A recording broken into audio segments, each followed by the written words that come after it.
Hello and welcome back to my channel. Today is the Nations League video that I am doing for all the results. Well, not all the results, because obviously not every result is as exciting, entertaining, or whatever as the rest. Um, so I'm going to start with the first game that happened that was important this week: Poland versus Portugal. Right. This game actually saw Poland be relegated, the first team to be relegated from the Nations League, I believe. Um, as Portugal beat them 3-2. Quite an easy game for Portugal. I mean, Poland did put up a fight, but they're obviously not good enough to be in the top tier of the Nations League, and now they've been relegated because of it. Um, Russia played Sweden, and their form at the World Cup sadly hasn't continued for them. Maybe it had because Sweden would like got to the same round as them, but 0-0. I don't know how they'll see that, but it's not as entertaining of a game. Um, Israel beat Scotland as well. Then on to the Friday night games. Friday night saw a very dull and boring game happen in Croatia as um, Croatia weren't allowed to have fans in the stadium because of the way they acted, and 0-0, a horrible atmosphere because it was empty. I mean, a few England fans got up on a hill behind the stadium and supported the team from behind the stadium, but 0-0. England threw away chances. Croatia looked like their World Cup form was just pure luck, and they're not going to get relegated unless they pull off a result against either England or Spain next month. Um, then we go on to the other game that happened in Group A, and it's Belgium Switzerland. I don't see Switzerland as good enough to be in the top tier of like Europe. They're a good team. They're just not as good as teams that are in B. Like other teams could have been up here, and but I suppose that's going to sort itself out. But not in that group because Iceland are in that group. So Switzerland will stay because Iceland have been relegated. It's kind of unfair on larger teams, if you ask me. That was the only big games that happened in that group, on that day. Sorry. Then we got to Saturday, and Saturday saw a huge result for Holland, winning 3-0. Van Dijk, Depay, and Wijnaldum getting 3 goals. Against Germany. Germany have fallen so far since they were like I don't just this year. This year's been horrible. It's the first time in in ever, right, that Germany have lost 6 games in a calendar year, and they still have 2 more games to no, they have 1 more game to come next month, and that is against Holland again.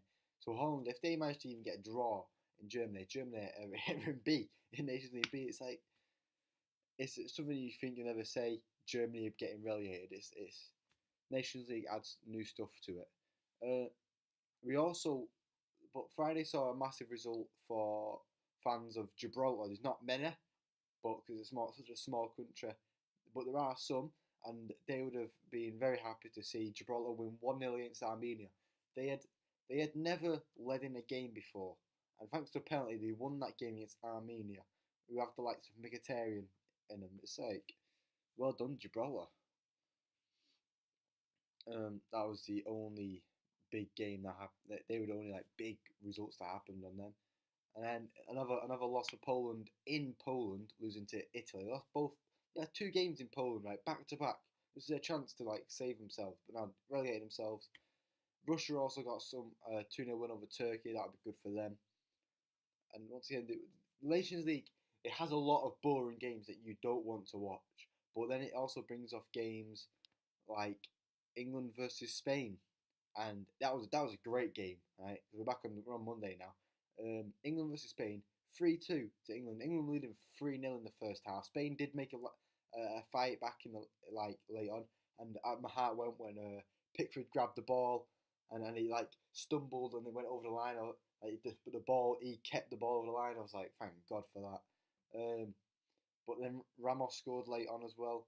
It was a very exciting game. A lot better than the boring dull atmosphere at the Croatia game. He stepped up the game. It was amazing. Sterling actually grabbed 2 goals after not scoring since 2015. So it was a mad game. Harry Kane got 2 assists and Rashford got a goal and an assist. I think we found our front three, to be honest. if they're linking up like that. Iceland again getting punished for being for Iceland and Switzerland. They're not good enough, in my opinion, to be in this top tier. Switzerland won 2-1 against Iceland. Luxembourg getting beat, Luxembourg beating San Marino. Luxembourg fans, see, it gives nice results like that. Like for Luxembourg, they don't get many chances to win. Neither's got a chance. And then what seemed like an exciting game, Estonia-Hungary 3-all. But obviously, no one was going to go, oh, you know what? Well, people from Estonia and Hungary might. But when England versus Spain are playing, not many people are going to turn around and go, I'll watch Hungary versus Estonia. That'll be a good game. Like, I don't know. And then another huge result of the Nations League, France 2, Germany 1, thanks to Griezmann's double. Even after a close penalty, France still won. France, world champions, to beat the last world champions. They've earned the right. Every right. I mean, Germany have been horrible. They need to save themselves in that Holland game, or they will go down. Right, and they need to win by more than 3, or they're going to go down. And I just see Germany going down. It's simple. And then the other big result, once again, corresponding, Gibraltar 2-1 against Liechtenstein. They had never won a game, and then in the span of 4 days, they won 2. Gibraltar fans will be loving it right now. Wales also beat Republic of Ireland again, thanks to a too familiar Harry Wilson free kick. Yeah, that was beautiful. Oh, it's exactly the same as the one he put against United. Come on. But yeah, Germany have really fallen apart since, like, I don't know, just this year they have been awful. I had expectations for the World Cup. I didn't expect them to win it, but going out that early, not good enough. For now, they might be getting relegated in this all new competition. You know, they're meant to be the greatest team in Europe. They're meant to have produced the best players constantly. And I can't see where Lau went wrong, because he did bleed in a new team, like in the Confederations Cup. It just hasn't seemed to click properly, because the old team is still there and the new team is still trying to get in it. And I don't know. I don't think he knows what his best team is. That's a big problem as a manager.